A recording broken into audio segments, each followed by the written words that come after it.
way to drop off school information for everybody in the house to go to a new high school. And I have Maya with me as company. So how do you feel dropping off the paperwork? Final? I know 2 months into school, I'm going to be all like, oh, we're stuck here forever. Okay, sorry, I only have 2 more years and I'm out, gone forever, never going back. No, I might go to visit if I like the teachers. If not, then I'm never coming back. But that's not the point. I'm nervous. The first day of school, I'm going to have my stomach in my throat and be like super nervous. You think you're going to be that nervous? In the private school, yeah. But I'm used to going to new schools, but it's still like, and then the teachers are like, let's play this game where you get to know each other. In 8th grade, the game was you had to catch a ball of yarn and tell everyone what you did that summer and your name and something else about yourself. And I don't talk to people I don't know. I really don't. And do I talk to people I don't know? I don't. I have to warm up. No, I mean, do I talk to people I don't know? Like people that you see as a friend, but not like a random person. And I don't like school because you're forced to talk to people. And don't parents tell you not to talk to strangers? So but why? if you go to school, so why do we? So do you plan on joining any clubs? Yes, I did plan to join a sport, but I can't. So, but maybe a club or something. I would want to join student council. But I don't know if I can do that either if I can't join. Oh yeah, you can do that. The sport thing is so when you come from one school to another, you don't play for the rival team and start beating them. Like, winning and stuff. When you were on the losing, you might have been on a not so great team before, and then you decide to change schools so that you can go to a better school. And yeah, it's complicated. It's politics. I only want to join student council because I like planning events and I would love to plan prom. Like, I have so many good ideas to plan prom. And also because... Who said you were going to prom? You see, I'm going to get on that nice little bus and we're going to drive to the school and be like, I'm at prom! And then suddenly mom's going to be out of nowhere. I didn't say you could go! It's just like, hey, I'm here. But anyway. Man, that looks far too fast. Do you think this was a fast drive? Yes. Good grief. That means I can't wake up when my body tells me to. No. It keeps waking me up at 6 o'clock. It's annoying me. So for everyone out there, one thing when we came back from overseas was we had to get used to all the different school systems and then the way that the schools are structured. So and the grades. They graded wrong. And they did all the grading scale and what have you. But the schools, some schools are science and math, some schools deal with engineering, some schools deal with health and life sciences. So yeah, so the school that they'll be going to is what they call a STEM school, and that stands for science, technology, engineering, and math. I just guessed. I'm so awesome, I guessed. Sorry. Yeah. So it's a really nice school. The lighting's awful. There's the sun on it. It's just out in the sticks, so every morning we'll have at least a 20 to 25-minute drive. It depends. Who's driving? If Dad's driving, we're going to have a 5-minute drive. Yeah. I'm Sorry. You wait till I tell him. No, what? We were late to church, right? 5 minutes. It takes 25 minutes to get to church. We arrived. I was like, Dad, slow down. And he was speeding down the highway. And we got there in 15 minutes. And I was like, and Mom wasn't in the car, just so everyone knows. She wasn't in the car. So he was speeding, and we were just like, slow down. And eventually I just gave up, looked at my phone when we took off. And then when we got there, I looked at my phone, and I was like, this can't be right. This has only been 15 minutes. And I was okay, like, so what's the normal drive time to... You said I'm telling? Yes. And he was like, shh. Wow. drive time to church from home? It can be like 19 to 25 minutes. It Oh no, depends it's on who's 35 driving. minutes. It depends on who's driving. You're most of the time not driving. It's about 35 minutes to church from our house. Free motorcycle market. It's not a free motorcycle. It's a dirt bike anyway. Yeah. But it wasn't free And either. where would you be riding it to? It's just to look cool. No, I'm kidding. I don't even know how to drive it, so I'd Yeah. crash. It'd be so interesting. I believe I can think you and I fly. both have a hard time just standing up on rollerblades. I can stand up on rollerblades in the roller rink, but the second we get on gravel and my little squirrel, gravel, they have uneven. It's uneven and it's bumpy, and I can't stand on uneven and bumpy. Why is this school so far away from any civilization? I think that's a good thing. Why? This school is out in the sticks. You like it because there's no way we can skip school and go to McDonald's, because McDonald's is But literally who- like 10 miles away. Wait a second. You mean you live in my house and you want to eat at McDonald's? Are you No. kidding me? No, I'm saying there's no way that anyone can And be what like, I mean by that, I don't have any. There's no hard feelings against McDonald's. I just figure if you can eat better, eat better. Yeah, that's all I'm gonna say. But McDonald's is great. I just don't eat them. what? Oh, you pull up right to a parking spot. There's too So let's go in and get them There's too registered many people. for school. There's too many people. That starts in just a little over a month, right? There's too many people. When's the first day of school? I can see people in the building. Oh, well, maybe you'll meet somebody. But when's the first day of school? The 24th or 25th. It The depends on 24th. how many snow days the school had. If the Alright. school had like too many, then it's the 24th. And also they cut our breaks in half. Okay, well, let's go. Okay, so what did you think of the school, Maya? Huh?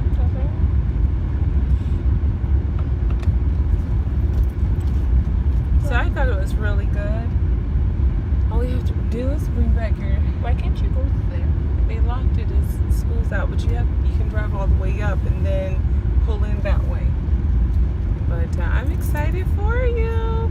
Look, student drop off and pick up. Huh. Oh, The landscaper was very good. yeah.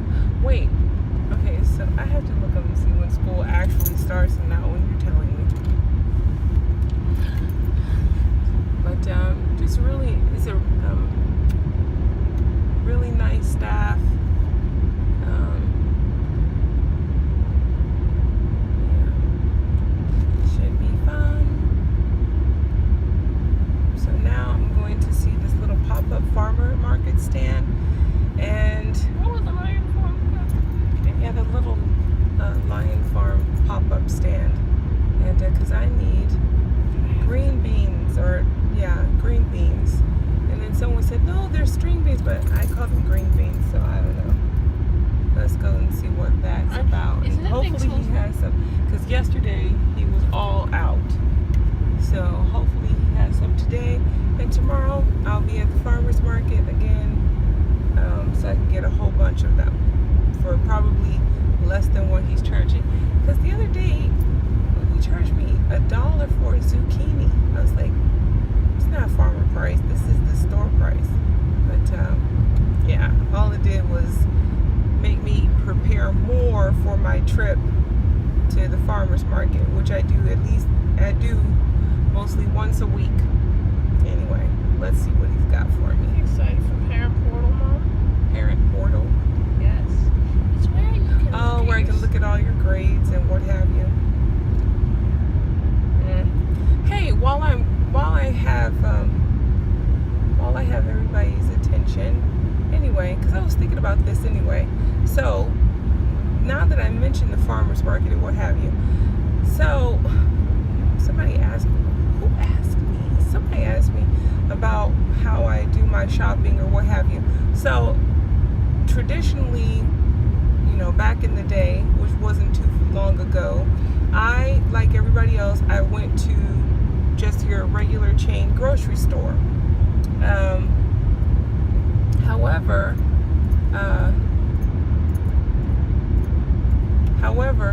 that all changed when I started trying to find the best prices for things.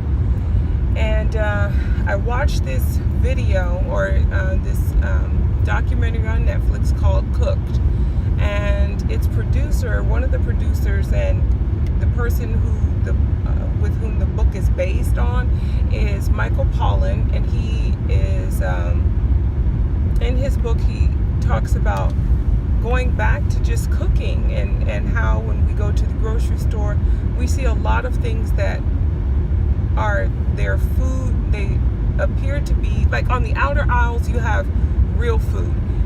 But on those inside aisles, you have a lot of food-like substances that, our grandparents and our parents, well, I don't know how old you all are, but I know how old I am, didn't have. And I know that when living overseas, the grocery stores there are nowhere near, well, maybe some, but then it just depends on what's in the store and what they're offering. But they're nowhere near the size that we have here. I mean, when we came back from Germany, these grocery stores look like mega stores. Wouldn't you say? They were huge. Except that one store in Germany. Yeah, with a T. Everything in there was like fresh. But yeah, and one of the stores, Germany, was called Globus. But on the inside of it, there was a grocery store. Convenience side one side. Then there was a bakery on the other side. Then it was that stuff that you need, and then it would be like all the meats. So it wasn't all food fish. or whatnot. And then when you came, it was all fresh fish, like a whole section. It took up a long section. You walked through it. And then in the front of the store was just like little restaurants. Yeah, it was little restaurants. And then they had farmers out there with all of their fresh fruits and vegetables. So so that's as big as that's as big as it got to us. But anyway, but there I just decided, like I said, when times got really tough for my family here, and tough meaning nowhere near what some people really have to, what they would really call tough. But tough for us nonetheless. Well, this lighting is bad. Anyway, I was like, I'm gonna cook real food. Anyway, saying all that to say that I started to venture outside of the traditional grocery store setting and basically created my own grocer market. So meaning that I typically, when I go out to buy things, I end up probably about 5 different places or 6 different places. So I normally start off at what's closest to me, and that's the Amish market, because it's about a 45-50 minute drive from my home. And I only have to go there once a month to collect everything that I need, as far as all my baking goods,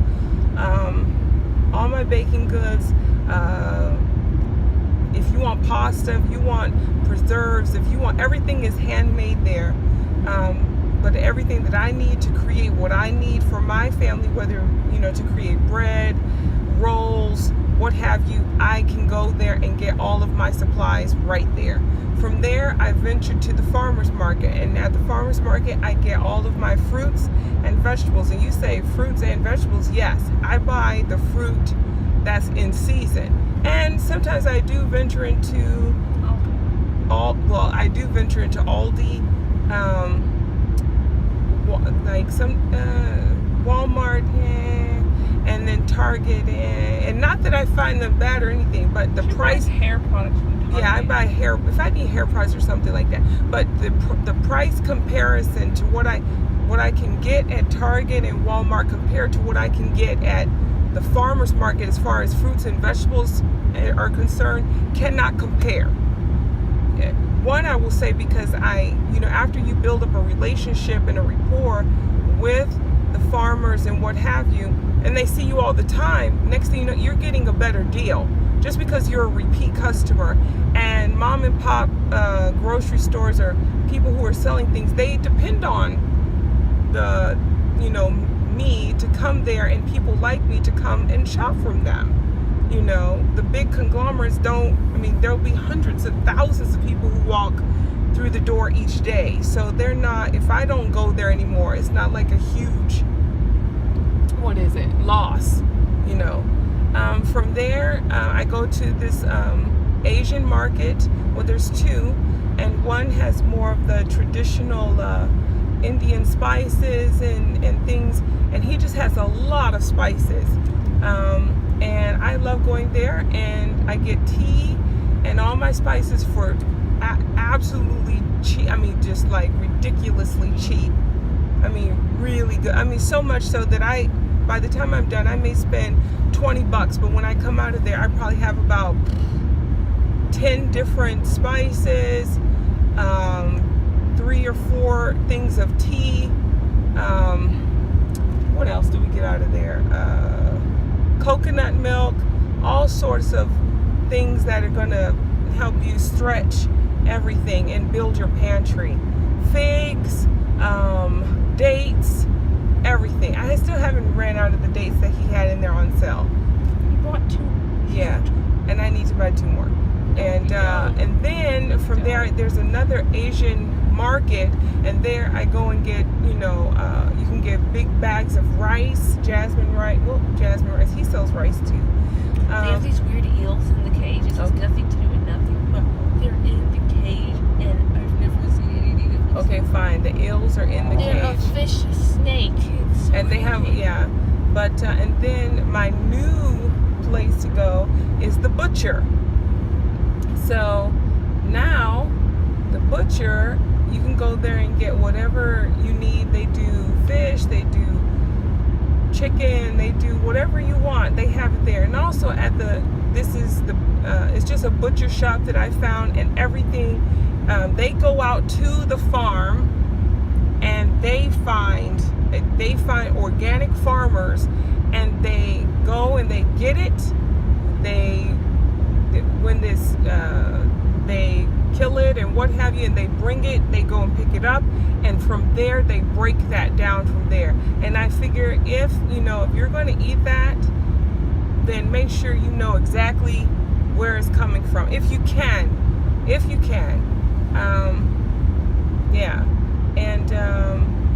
And then where else do I go? And I think that ends my route. A food truck. If I see a food truck or we should go to it. Or because I like to support the little business, because I also have my own little vintage boutique shop / thrift stores. So it just depends on what I'm able to find at estate sales, and then it wasn't it? What's mounting you? And what I can get for it or what have you. Last year I ended up with at least about 45 vintage clothing items, so that was really neat. But yes, so anyway, all that to say, that's how I grocery shop. That's what I do. I don't know how I even got on this subject, but I just think a friend and I were talking about it, and I was telling her that's, I think that's important. And to other people, in European countries, they do this. They go to the butcher. He's right down. All they have to do is go to the flea market or the early morning market, where you have the person who's selling the bread, you have the person who's selling you have the butcher, you have the person who's selling the cheeses, everything, and the fruits and the vegetables, and you're buying it fresh. And no matter what anyone says to me, it is cheaper. It is so much cheaper. And so if you have the opportunity to kind of to step outside your comfort zone a little bit, I really encourage you to try and get out and support the little guy, because, you know, I just think it's a really good thing to know where your stuff is coming from, to eat real food, because we, you know, a lot of times we think like, oh, if I, you know, exercise and I eat better, but a lot of times we're eating the same manufactured foods and things. And I really like the one lady, I forgot her name, but she did the 100 days of real food. Try that. Try that. My family, we did, I think 2 years ago, we did the 100 days of real food, where all we did was just, there was no prepackaged anything. And it's really convenient to buy the prepackaged items and what have you, but it's just, it's not necessarily food, but more food-like substances. I don't know if that was very political, me saying that, but it's true. It really is true. So just check it out. Step outside your comfort zone a little bit. Eat, you know, when you eat better, you feel better, you know, and, you know, and your family feels better as well. And those, you know, everybody who gets in the kitchen and cook, I know it's time consuming and what have you, but we have to look after our families every day anyway.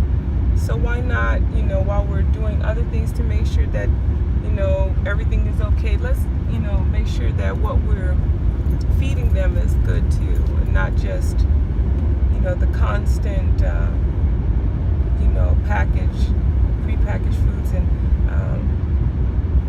you know, I'm hoping like one day to be able to do a class about that or something, you know. When I saw that Netflix documentary, it really struck me. And, you know, we don't, and I think because we have cars and we don't have like in certain areas, you do have local communities where everything is right there. You can ride your bike and go to the little market, the little farmer's market, and get things. But it's totally different here than it was living in Europe. Every town had their little town center where you could go downtown and you could fill your basket with the bread for the day or the vegetables for the day. Or, oh, I know what started this conversation. Me going to get green beans right now.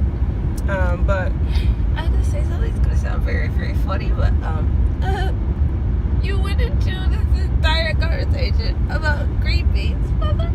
No, it wasn't about green beans. It was just about, you know, why I'm always all over the place buying fresh fruits and vegetables. But anyway, I shall not bore the people further. Tonight is going to be stir fry. The hubster will be very happy simply because what I was going to make was just a lentils and rice, but he was like, no. I love lentils. Don't you love lentils, Maya? Yes, ma'am. I love anything just to make me eat it. Okay, whatever. Are you serious? I'll tell you the reason why I don't want to like lentils, but we'll save that for never. Okay. But anyway, he had some really good green beans. He let me taste them, which I always like to do, and because they were like, don't eat that. Yeah. Those tiny little bugs. Of course they look. And he told me, no, I saw the one that I tasted, and I got some asparagus. And so asparagus, because I said asparagus, because like, I said, where is that from? So anyway, he told me it's a spring crop, but in the field, if he has the farmer that he works for, he pulled up all the asparagus. But what it'll do is he'll cut it down and he'll let some of it spring up if it's going to. So he said in the summer, sometimes it'll spring up just for 2 weeks, and he'll cut down as much as he can, and then he sells that. So that was pretty neat. So asparagus in the middle of summer, and you know exactly where you got it from. Okay. Anyway, and on that note, you guys have a fabulous day. Be blessed and enjoy the sunshine, and don't take one moment for granted. Look at that bird. Anyway, distractions. It looks like I'm gone. Maya, you're not gone. You're probably like,